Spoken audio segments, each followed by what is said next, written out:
Բարի երեկո հարգելի հետևորդներ, եթերում ABC լուրերն է, ես Գառնի Թաֆյանն եմ, կարևորը նախ համառոտ։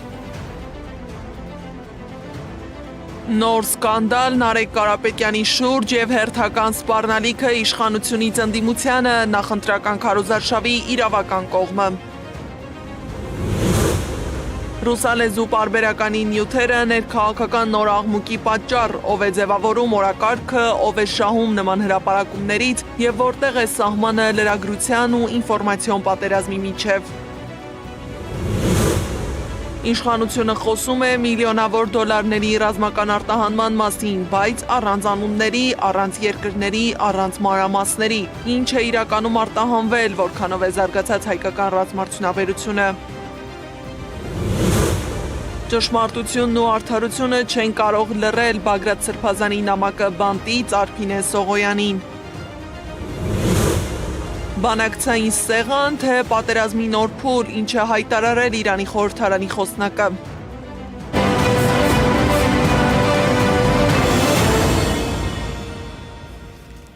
Քարոզարշավի երրորդ շաբաթն է, այսինքն կեսն արդեն անցել է։ Սակայն 2026-ի խորհրդարանի ընտրության քարոզարշավն աչքի է ընկել վիրավորանքներով, մեղադրանքներով, ատելության խոսքի մեծ չափաբաժնով, ձերբակալություններով, անգամ մարդկային կորստով։ Փաշինյանի պահվածքը հարցեր է առաջացնում նաև միջազգային պարբերականների մոտ։ Ռուսական մամուլը անդրադարձել է Նիկոլ Փաշինյանի վարքագծին, պարբերականներից մեկը գրել է, որ Փաշինյանը կարծես աստիճանաբար կորցնում է ինքնատիրապետումը։ Հակառակ դեպքում դժվար է բացատրել նրա ագրեսիվ հանրային վարքագիծը նախընտրական քարոզարշավի ընթացքում, որն արդեն հանգեցրել է ձերբակալությունների և քրեական գործերի։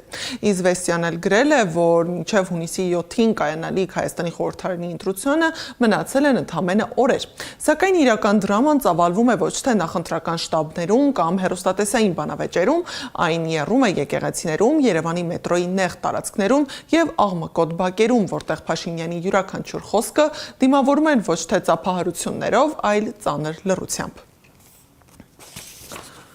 Իսկ մարդու իրավունքների պաշտպանի գրասենյակը տալիս է ընդհանրական գնահատական և առանց կոնկրետ ուժի անուն տալու։ Հորդորում են նախընտրական քարոզարշավին բացառել սեռով հաշմանդամություն ունենալու, այդ թվում հոգեկան առողջության խնդիրներ ունենալու հանգամանքով պայմանավորված էթնիկ պատկանելիության, կրոնական համոզմունքների և համանման այլ հիմքերով պիտակավորվող խտրական և ատելություն տարածող ցանկացած խոսույթ։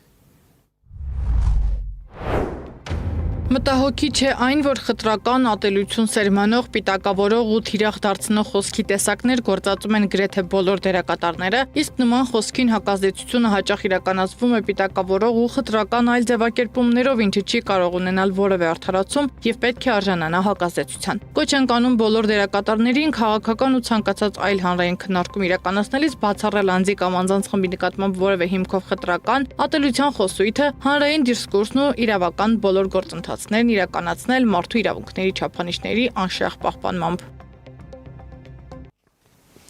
Բայց կոչերն ու հորդորները չեն զսպում գործող իշխանությանը, մասնավորապես Նիկոլ Փաշինյանի։ Փաշինյանը սպառնացել է, որ Գագիկ Ծառուկյանից կխլի Արարատ ցեմենտ գործարանը։ Նրա խոսքով ԲՀԿ ղեկավարի բիզնես ողնաշարը Արարատ ցեմենտ գործարանը լինելու է պետական և պատկանելու է Հայաստանի Հանրապետությանը։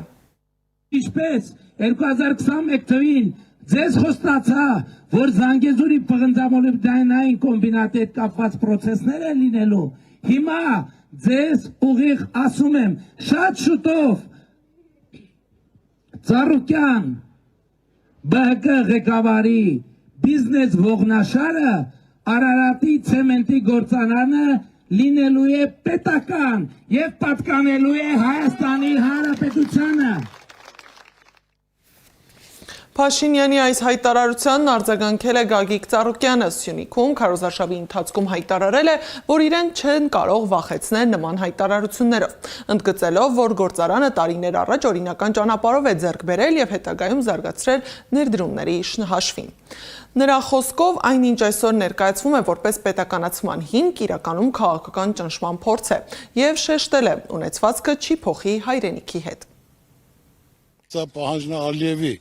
որ նույն վագոնները գալիս են բենզինով, հիմա ուզում են նույն ասենք թե Ադրբեջանի ցեմենտը Հայաստան մտնի։ Ալիևը ինչ պահանջարկ դնի, պետք է մեր վարչապետը կատարի։ Չկատարել դեպքում ինչ որ ասում եմ պատերազմի սա կլինի։ Այսօր այս վիճակին ենք, ու նորից եմ ասում առաջվա հետ համեմատած, այսօր մենք միայն պարտավորություն կատարողադառը իմ երկիրը, իմ ժողովուրդը։ Այսօր հիմնական խնդիրը Ալիևն ու Նիկոլն են, այս երկրի առաջ ծառացած, ասենք թե այդ խնդիրների շուրջ։ Սա պետք է վերջ տրվի, մարդիկ արդեն էլ չեն հավատում, ոչ մի լավ բան չկա, 8 տարում ոչ մի բան չի փոխվել, ոչ վստահություն, ոչ առավելություն, ոչ բարեկեցություն, տուշտուգանքներ, զոհեր տալ, հողեր կորցնել, վարկաբեկվել որպես հայացք, խեղճանալ, աշխարհով մեկ ոչ մի բան չկա ասելու։ Նա էլ հիմնական իր վստահությունը, իր ապորան, իր մեջքը մեն մնացել է Ալիևը։ Ոչ մի ունեցվածք իմ հայրենիքի հետ ես չեմ կարա փոխեմ։ Այս երկրում ծնվել մեծացել եմ, կայացել եմ, ես եմ ստեղծել, ելիք ստեղծեմ, թող ուրիշները մտածեն։ Բայց կարող է անալ, որ դա պահանջակատարում Ալիևի, որ վագոնները դադար չգնան կան, նույն Ադրբեջանի ցեմենտը ոնց որ բենզին դա գալի նա էլ նասմատի։ Դե չէ 25 տարի զավոդը սեփականաշնորհած, առած, դա ոչ մի պարտավորություն չկա, մեկին 10 ավելի արտադրելով, այսօր դրուք կամ Ծառուկյանին վախացնեն։ Ծառուկյանին ոչ մեկ չի, Ծառուկյանին մի հատ էլ ձերբակալել էին, Ծառուկյան արտարացավ, հələ արտարության համար էլ թող պարոն վարչապետը էլ պատասխան պետք է տա։ Ինչի համար։ Բարգավաճ Հայաստան կուսակցության մամուլի քարտուղար Իվետ Տոնոյանը մեկնաբանելով Փաշինյանի, Ծառուկյանից Արարատի ցեմենտ գործարանը խլելու հայտարարությունը, ասել է մտավախություն ունի, որ Փաշինյանը կցանկանա նաև Հիսուս Քրիստոսի արձանը պոետականացնել։ Հաշվի առնելով, որ վերջին ամիսներին, օրերին Նիկոլ Փաշինյանի մոտ այսպես անհագուրդ մոլուցք է առաջացել տարբեր տեսակի ձեռնարկությունների պետականացման, սեփականաշնորհման, այսպես աղքատներին, ծերերին հանձնելու, այսպես անհաղթահարելի ու բուռն ցանկություն է առաջացել, բնականաբար հետաքրքիր զուգադիպությամբ հատկապես նախընտրական շրջանում։ Ես լրջագույն կասկածներ ու վախեր ունեմ, որ շատ շուտով նաև Հիսուս Քրիստոսի արձանը պետականացնելու ցանկություն է Նիկոլ Փաշինյանի մոտ առաջանալու։ Թիրախում նաև ուժեղ Հայաստանն է, մասնավորապես Դաշինքի առաջին համար Նարեկ Կարապետյանը։ Հերթական քրեական վարույթի թղթապանակն է հայտնվել քննչական կոմիտեում։ Անհայտ աղբյուրներից հայտնվող փաստաթղթեր, ակնթարթորեն տարածվող մեղադրանքներ, ապա իրավապահների արձագանք։ Այս շղթան արդեն ծանոթ ձեռագիր է հիշեցնում քաղաքական գործընթացներին հետևողներին։ Սա իրավական գործընթաց է, թե քաղաքական հաշվեհարդար, եւ ինչ է պատրաստվում անել քաղաքական ուժը, Սեդա Մակարյանի ռեպորտաժում։ Փաստաթուղթ է տարածվել համացանցում, ըստ որի ուժեղ Հայաստան Դաշինքի առաջին համար Նարեկ Կարապետյանն այլ երկրի քաղաքացի է։ Փաստաթուղթը նախ հայտնվել է անհայտ ծագման ռուսական տելեգրամյան ալիքներում, ապա լայնորեն տարածվել իշխանամերձ լրատվամիջոցներում։ Դրանից կարճ ժամանակ անց քննչական կոմիտեն Նարեկ Կարապետյանի վերաբերյալ քրեական վարույթ է նախաձեռնել։ Ներքին գործերի նախարարության ոստիկանությունից ստացված հաղորդման համաձայն ազգային ժողովի ընտրությունում ուժեղ Հայաստան Դաշինքի առաջին համարով առաջադրված падգամավորի թեկնածու ՆԿ-ն նախազգուշացված լինելով կեղծ տեղեկություններ հայտնելու դեպքում օրենսդրությամբ սահմանված պատասխանատվության մասին, դիտավորությամբ թաքցրել է օտարերկրյա քաղաքացիություն ունենալու կամ ունեցած լինելու մասին տեղեկությունը։ Այն է, ՆԳՆ միգրացիայի եւ քաղաքացիության ծառայություն է ներկայացրել այլ պետության քաղաքացի չլինելու մասին բովանդակությամբ կեղծ դիմում, այդ կերպ թաքցնելով պաշտոնատար անձի կարգավիճակ ձեռք բերելուն խոչընդոտող օտարերկրյա քաղաքացիություն ունենալու մասին տեղեկությունը։ Հաղորդման հիման վրա նախաձեռնվել է քրեական վարույթ։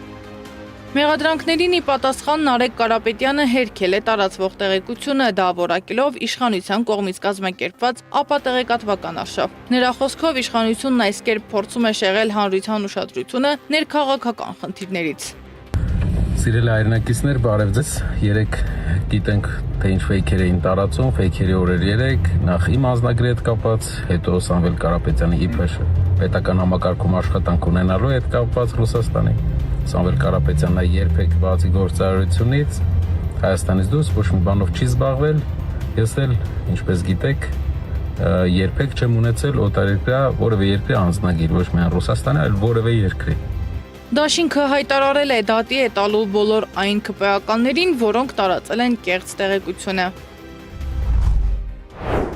Երեք որքան հնարավոր է շատ արտահայտվեցիք, ձեր ցնդաբանությունները տարածեցիք։ Հիմա բացահայտենք եւս մեկ նախընտրական առաջարկ։ Այսօրվանից դատական հայցեր են ներկայացվելու բոլոր այն ՔՊԱ-կանների դեմ, որոնք հասցրեցին ապատեղեկատվություն տարածել։ Այն գումարները, որոնք ՔՊԱ-կանները ստիպված կլինեն վճարել իրենց տարածած ստերի համար, կուղղվեն Սևանի հոգեկան առողջության կենտրոնին, սենյակների վերանորոգման համար։ Ուժեղ Հայաստանում հոգեկան շեղում ունեցողները կանանց քաշքշողները պաշտոնի փոխարեն կունենան որակյալ բուժում եւ անվճար դեղեր օրվա ընթացքում։ Մեր փաստաբանական թիմը արդեն հայցադիմումներ է պատրաստում։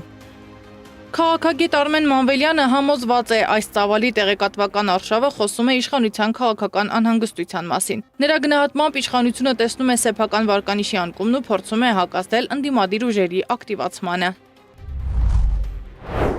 Միանշանակ սա իշխանության վախերի մասին է խոսում։ Նույն այդ վարչապետի պաշտոնին թառած անձի այդ հիստերիկ պահվածքը եւ այս կեղծ լուրերը, որ իրանք տարածում են շարունակաբար փորձելով վարկապեկել ընդդիմությանը, խոսում է հենց այդ վախերի մասին, իրանք անկում ապրող ռեյտինգի մասին եւ իրանք ճանապարհ են ընտրում, որ ոնց դուրս գան այս իրավիճակից։ Նույն անհայտ ծագման կայքը գրել էր նաև, թե Սամվել Կարապետյանը կապ ունի ռուսական պետական ծառայությունների հետ։ Այս լուրերին արձագանքել էր անձամբ Սամվել Կարապետյանը, կոչ անելով ուշադրություն չդարձնել իր խոսքով ստահոդ ու պատվերով լուրերին։ Եվ ես ձեզից մեկնաբանությունը գրել եմ արդեն շանտեղ, համապատասխան FSB-ի նշում, քնար ջան, թույլ կտաս ավարտել, FSB-ի նշումը հստակ կա։ Հիմա ես ձեզ ասում եմ մեկնաբանեք, հստակ փաստաթղթով, անձնագրային գործով նշված է։ Ինձ թվում է դուք ավելի լավ մեկնաբանեք։ Ես 99 թվականին չեմ ստացել անձնագիր, ստացել եմ 93-4 թվականներին, դրա համար մեկնաբան չունեմ։ Քաղաքագետները հիշեցնում են նմանատիպ պատմություն նախկինում շրջանառվել էր նաև Եզրած Սրբազանի վերաբերյալ, երբ համացանցում տարածված փաստաթուղթը հետագայում կեղծ էր որակվել։ Նարեկ Կարապետյանի շուրջ ծավալվող պատմությունը նրանց կարծիքով նույն ձեռագրի շարունակությունն է, քաղաքական պայքարը տեղափոխելով տեղեկատվական ու վարկաբեկման դաշտ։ Սեդա Մակարյան, Նոնա Գևորգյան, ABC Media։ Ժամանակակից քաղաքական պայքարում երբեմն մեկ հրապարակումն ավելի մեծ ազդեցություն է ունենում, քան տասնյակ ելույթները։ Փաստաթղթեր, արտահոսքեր, գաղտնի կապերի մասին պնդումներ, ինֆորմացիոն դաշտը վերածվել է ազդեցության առանձին ճակատի, որտեղ իրական փաստերը, կիսաճշմարտությունները եւ քաղաքական շահերը հաճախ խառնվում են իրար։ Իսկ ընտրական լարված փուլերում նման հրապարակումների ազդեցությունը կրկնապատկվում է, ձևավորելով ոչ միայն հանրային կարծիք, այլև անվստահության նոր ալիքներ։ Տեղեկություն թե ինֆորմացիոն պայթյուն, ով է գրում իրականությունը, ռեպորտաժում։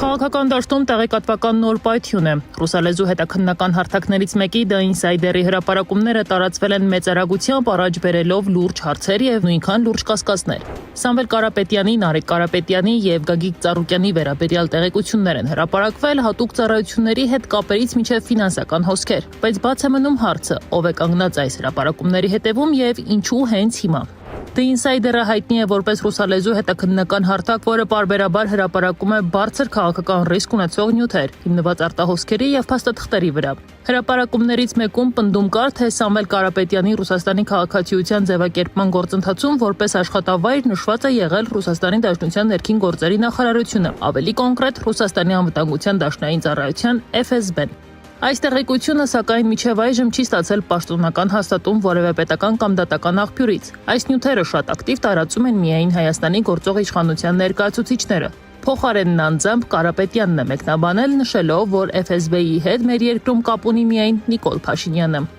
Այդ հրապարակումը Նիկոլ Փաշինյանի ձեռքի գործն է։ FSB-ի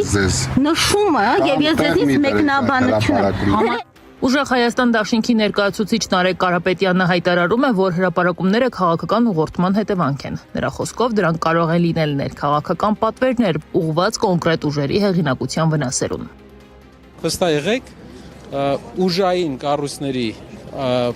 մեր ընտանիքում ընդհանրապես ուժայինների աշխատակից, ուժային ծառայող երբեք ոչ զինվորական, ոչ էլ այլ ուժային ոստիկանության մեր ցեղում չի եղել։ Ինչու, որովհետև մենք տնտեսագետներ ենք, տնտեսական գործիչներ ենք։ Իսկ Կարապետյանի անցած ուղին իր ամբողջությամբ, ամբողջ հայացքի աչքի առաջ է։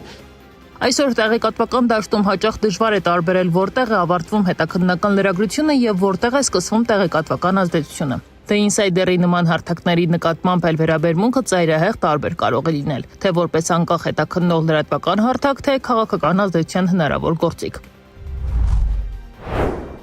Տվյալների շտեմարանները այնքան շատ արտահոսներ են եղել, որ գրեթե կամայական մարդու կարելի է գրեթե ամեն ինչ պարզել։ Իհարկե միշտ կա վտանգ, որ օրինակ արտահոսքի մեջ արտահոսքը անողը կարող է փոխակերպել, ներդնել ուրիշ տվյալներ, ինչ որ մարդկանց վերաբերյալ։ The Insider-ը ռուսալեզու հետաքննական մեդիա է, որը հիմնադրել է ռուս լրագրող Ռոման Դոբրոխոտովը 2013 թվականին։ Այն գործում է հիմնականում Լատվիայից, ոչ թե Ռուսաստանից։ The Insider-ի շուրջ դատական գործեր էլ կան։ Օրինակ, ռուս միլիարդատեր Օլեգ Դերիպասկան դատի է տվել The Insider-ին իր մասին հրապարակումների պատճառով, որոնք վերաբերում էին պատժամիջոցների խախտման եւ կոռուպցիոն կապերի ենթադրություններին։ Դատարանը բավարարել է հայցը, նշելով, որ ներկայացված պնդումները բավարար փաստական հաստատում չունեն։ Կայքին պարտադրվել է հեռացնել նյութերը եւ հրապարակել հերքում։ Հայաստան դաշինքն այսօր Կոտայքի մարզում էր նախընտրական քարոզարշավի ժամանակ վարչապետի տեխնացու Ռոբերտ Քոչարյանը խոսել է Փաշինյանի վերջին հայտարարությունների եւ հայ-ռուսական հարաբերությունների մասին։ Երկրորդ նախագահի խոսքով Հայաստանը երևի միակ երկիրն է կամ եզակի երկրներից մեկը, որտեղ կառավարությունը ոչ թե լավագույն ստանդարտներին է փորձում ձգտել, այլ հենց ինքը ներդնում է վատագույն ստանդարտները։ Լաչառություն, ֆեյքերի նորություններ եւ բազմաթիվ այլ տեսնում եք թե ինչ է կատարվում։ Մարդկանց հետ խոսալու ոճը, մարդկանց հայհոյելը, սպառնելը։ Մի 2-3 օր առաջ վարչապետը սպառնեց, որ սպանելու է ինձ եւս 2 անդիմադիր ուժերի առաջնորդներին։ Հիմա հասկանում եմ, որ այս մարդը ամբողջ կյանքը մի դեղին թերթ է ունեցել եւ հիմա փորձում է այդ դեղին թերթի ոճը տարածել քարոզարշավի վրա։ Սա իհարկե բերում է նման կարգի երևույթների, բայց մենք հանգիստ պետք է նայենք, մարդիկ, որոնք բոլորված են մեր քաղաքացիներն են, նույնիսկ մեղք են այդ մարդիկ, որ այդ վիճակում են հայտնվել, բայց ինչ անենք, հիմա մենք պետք է գնանք առաջ։ Քոչարյանը խոսելով Փաշինյանի Ռուսաստանի Դաշնության վերաբերյալ հայտարարությունների մասին, ասել է, որ Փաշինյանը նախ գրոհում է Ռուսաստանի դեմ, հետո հաջորդ 2 օր ասում է, թե Ռուսաստանի հետ ամեն ինչ լավ է։ Վարչապետը այսօրվա անում է ամեն ինչ, որ մեր երկրի գլխին մի նոր փորձանք բերի, ԵԱՏՄ-ի հետ կապված։ Իրեն ասում են, որ անհամատեղելի է։ Մեկը ասում են, չէ, անհամատեղելի է, բայց դուք սենց զապասկա եք, մենք երբ ուզենք դուրս կգանք, բայց հիմա մենք այդ ամենից օգտվում ենք։ Եթե նման բան, որը մեկը ասի Միացյալ Նահանգների նկատմամբ, դուք պատկերացնում եք ինչ հետևանքներ կլինի։ Օրինակ մեկը Տրամփին ասի, գիտես հիմա քո հետ շփվում ենք, այնքանով ինչքան որ պետք ես։ Վաղը որ որոշենք, որ դու մեզ պետք չես, մենք քեզ կոպիտ ասած գցելու ենք։ Քարոզարշավի ընթացքում Նիկոլ Փաշինյանը վստահեցրել է, որ Հայաստանը Ռուսաստանի հետ հարաբերություններում ոչ մի կտրուկ գործողություն չի ձեռնարկելու։ Նա շեշտել է, որ Ռուսաստանի նախագահի հետ ունի շատ ջերմ ընկերական հարաբերություններ։ Իսկ Մոսկվան վերջին օրերին հստակ հայտարարում է, որ այս ամսվա վերջին Աստանայում կայանալիք ԵԱՏՄ գագաթնաժողովում քննարկելու են Հայաստանի անդամակցության հարցը։ Ռուսաստանի Դաշնության անվտանգության խորհրդի քարտուղար Սերգեյ Շոյգուն էլ հայտարարել է, որ Հայաստանի ղեկավարությունը վերջին շրջանում քայլեր է ձեռնարկել, որոնք չեն համապատասխանում Ռուսաստանի հետ դաշնակցային հարաբերությունների ոգուն։ Թեման Ռուսաստանի անվտանգության խորհրդի աշխատանքային խմբի նիստի օրակարգում է։ Շոյգուի խոսքով 2025-2026 թվականներին Ռուսաստանին ոչ բարեկամ մի քանի երկրներ դարձան Հայաստանի ռազմավարական գործընկերները։ Երևանը միջազգային հարթակներում պարբերաբար միանում է ԵՄ դիրքորոշմանը։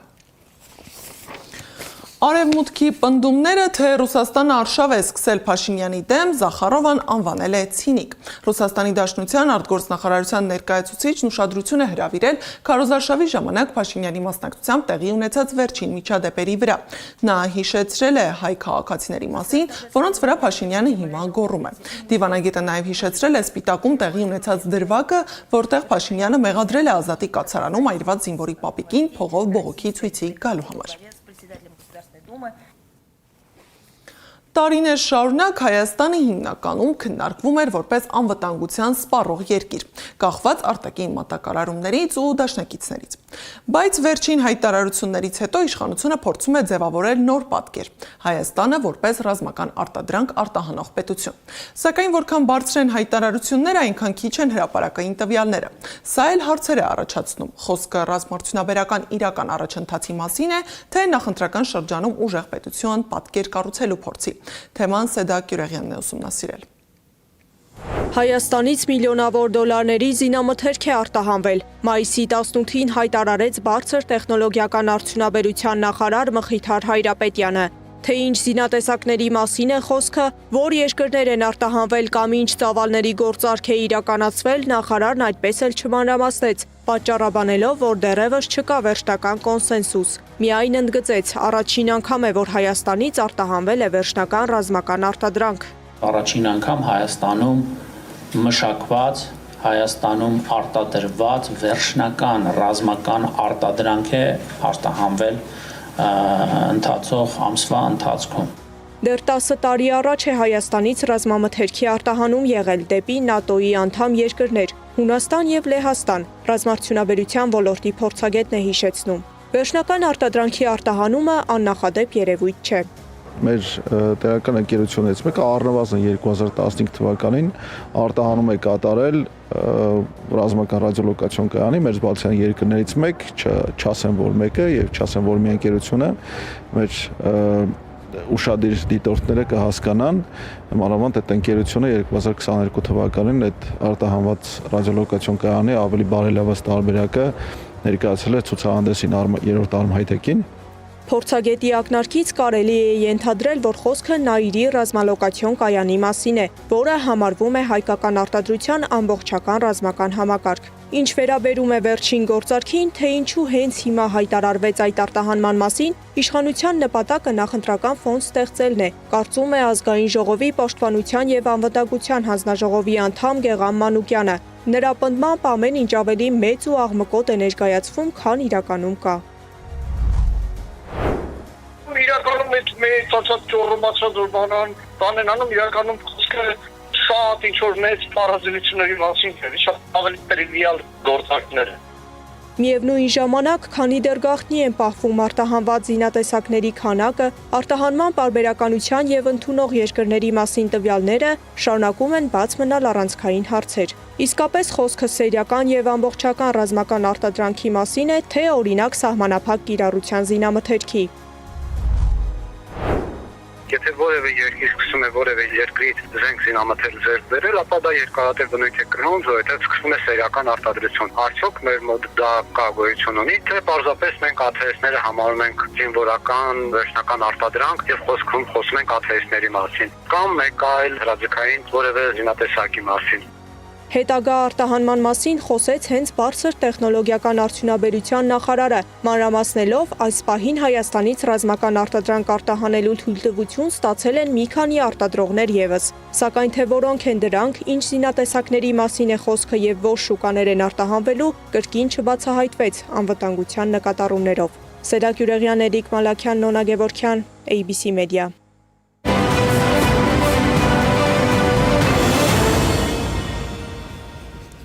Բագրատ Սրբազանը կալանավայրից նամակ է հղել Արփինե Սողոյանին, որը օրեր առաջ վարչապետի հետ հայտնի միջադեպի կիզակետում էր։ Սրբազանը շեշտել է, որ Սողոյանն ամբողջացնում է նվիրյալ հայ կնոջ, մոր, քրոջ, հայրենիքի նվիրյալի հայուհու նկարագիրը։ Ճշմարտությունն ու արդարությունը չեն կարող լռել, որոնք այս անգամ դարձյալ աղաղակեցին եւ կյանք ստացան ձեր խրոխտ կեցվածքով, գրել է Սրբազանը նամակում։ Սրբազան պայքար շարժման առաջնորդ Բագրատ Սրբազանի աջակիցներն այսօր ազգային անվտանգության ծառայության շենքի մոտ էին։ Սրբազանի ծննդյան 55-ամյակը շնորհավորելու։ Նրանք քայլերթով հասել են Սուրբ Աննա եկեղեցի, այնուհետև վերադարձել ԱԱԾ-ի մոտ, որտեղ պաստառներով եւ լույսը հաղթելու է խավարին վանկարկումներով շնորհավորել են arczepiskopos-ին։ Բագրատ Սրբազանի 55-ամյակն անցնում է փակ դռների հետևում, ԱԱԾ մեկուսարանում, բայց անգամ այնտեղ նրա անունը շարունակում է հնչել Տավուշի գյուղերից, Արցախի ճանապարհներ, եկեղեցու զանգերից պատերազմի օրերի աղոթքներ։ Մի մարդու պատմություն, որի մասին խոսելիս մարդիկ ժպտում են, որովհետև Բագրատ Սրբազանը նրանց համար ոչ միայն հոգևորական է, այլև հույսի, լույսի, հավատի եւ ուժի քարոզիչ։ Բարի տարեդարձ, Սրբազան հայր։ Որ հնարավոր է Բագրատ Սրբազանը գա Տավուշի թեմի առաջնորդ, դա անհավանական էր։ Սրբազանի փառաբանած հաղթանակը լինելու է այսպես թե այնպես։ Հարցը դա չէ, հարցն այն է, թե այդ հաղթանակի պահին որս որ կողմում ենք լինելու։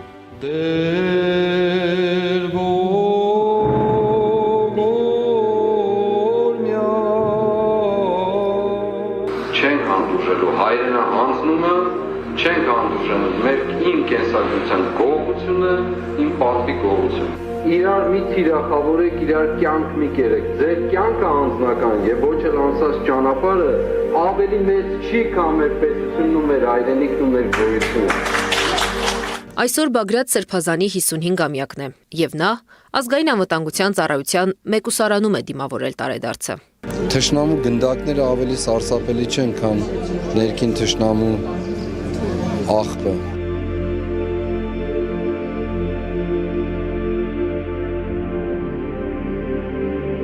Երբ որ մարդուն մեծ առաքելություն է տրված այս կյանքում, իր փորձություններն են մեծ լինում, եւ այդ փորձությունները ինչպես կհաղթահարի այդ մարդը,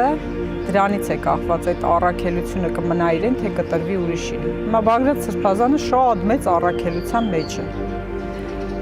Եվ իրեն տրված փորձությունն էլ համապատասխան է։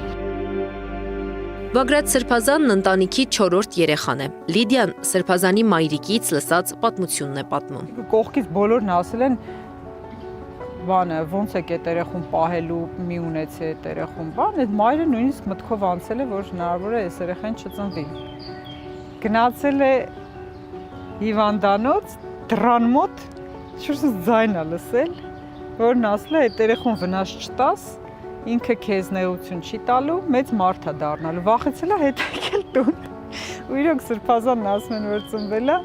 շատ խելոք երեխա է եղել, իրոք որևէ անհանգստություն ընտանիքի անդամներին չի պատճառել։ Սրբազանը շատ հանգիստ երեխա էր։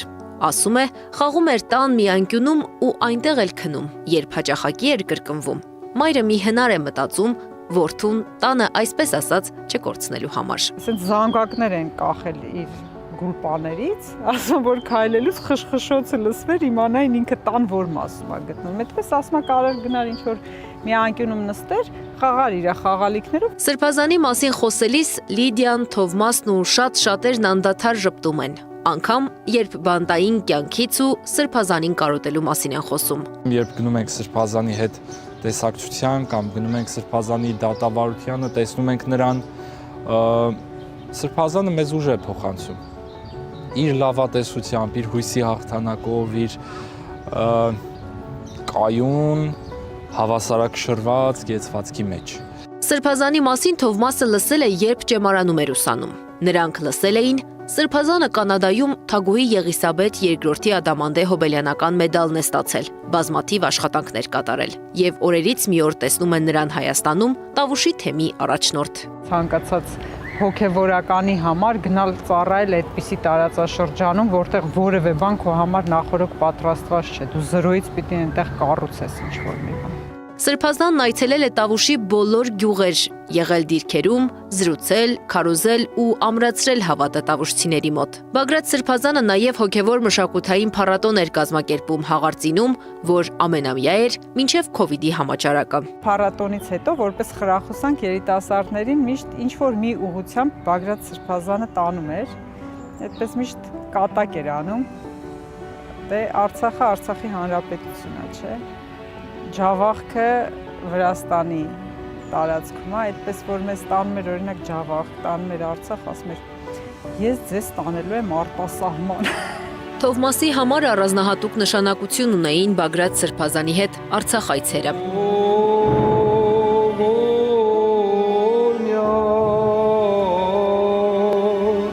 Շրջափակումից առաջ մենք սկսեցինք շատ հաճախ այցելել Արցախ։ Դեռ այդ ծանր օրերն էին, բայց շրջափակված չէր Արցախը, փակ չէր ճանապարհը ու Սրբազանը որոշեց համայնքներով քահանաների հետ անդադար այցելել, որովհետև ասում էր մեր արցախցիների կողքին պիտի լինենք ֆիզիկապես։ Եվ թե Սուրբ Գրքի սերտողություններ էր անցկացնում, հավաքներ երիտասարդների հետ, աղոթք եկեղեցիներում այցելեցինք, թե Գանձասար, թե Հակոբավանք եւ ամեն տեղ Սրբազանը մեծագույն սիրով էր երգում Արցախի հիմնը։ Սրբազանն իր ծառայության տարբեր շրջաններում հույս ու լույս տարածելու մասին էր խոսել։ Արցախյան առաջին պատերազմի օրերին, երբ պատանի էր 17 տարեկան, 44-օրյայի ժամանակ, երբ երկարամյա հոգևորական էր։ Հույսի հայրենիք, իմ նոր հայրենիք, հզոր հայրենիք։ Սրբազանի երազանքները Հայաստանի ու հայերի մասին են, ինչպես տարբեր զրույցներում է նշել։ Ես երազում եմ 3 այերի Հայաստանի մասին, որի քաղաքացիները ազատ են, հասարակությունը արդար է եւ ժողովուրդը աստվածապաշտ։ Ստեցան 3-ն էլ նույն հատկան քաղաքացիները, հասարակությունը, ժողովուրդը տարբեր բաներ չեն, բովանդակային իմաստով որոշակի մեկնաբանություններ ունեն։ Ուրեմն 3 այերի Հայաստանն է՝ ազատ, արդար եւ աստվածապաշտ։ Հանուն գալիք հաղթանակների 44-օրյա պատերազմից հետո Տավուշի թեմի առաջնորդարանի բակում Սրբազանի պատգամով խաչքար է տեղադրվել, հավատացնելով, որ պայքարը չի ավարտվել։ Սրբազանը շատ հետաքրքիր մոտեցում ունի, տեսնում է գալիքը, կարողանում է հեռուն տեսնել եւ այդ գալիքի հիման վրա ապրել այսօր։ Որովհետեւ երբ դու տեսնում ես այդ գալիքը, դու հասկանում ես, թե ինչքան կարևոր է այսօր այդ հաղթանակին ծառայելը եւ ինչքան կարևոր է, որ այդ հաղթանակի պահին դու դա տոնես ճշմարտության կողմում։ Սրբազանի սիրելի, ամենասիրելի հատվածներից մեկը մեր պատմության մեջ Վարդան Մամիկոնյանի խոսքն է։ Վարդան Մամիկոնյանը իր զորքին դիմում էր պատերազմից առաջ, Սրբազանը նույնիսկ մեր դպրոցների աշակերտների, մենք տարուժ դպրոցներ ունեինք, առաջնորդների պատրաստման դպրոցներ Տավուշի թեմում եւ երեխաներին նույնիսկ անգիր էր սովորեցնում այս Վարդանի խոսքերը, որ ամեն ինչ արեք, որպեսի մնաք ճշմարտության կողմում։ Երբ ձգտում ես հաղթանակի, պետք է ծառայես այդ հաղթանակին հասնելու ճանապարհին։ Իր հոտին էր ասում Սրբազանը։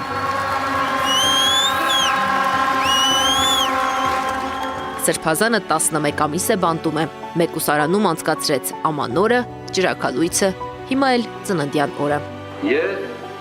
ամբողջ կյանքս հաշտ եմ իմ այս եղբայրների, այս քրոջ, այս ազնիվ ժողովրդի, իմ հայրերի հետ, լինել կալանքում կամ գերեզմանում, քան թե բաժին ունենալ ուրացողների հետ։ Անի Աբաղյան, Տարոն Ղանդիլյան, Անդրանիկ Մասուրյան, ABC Media։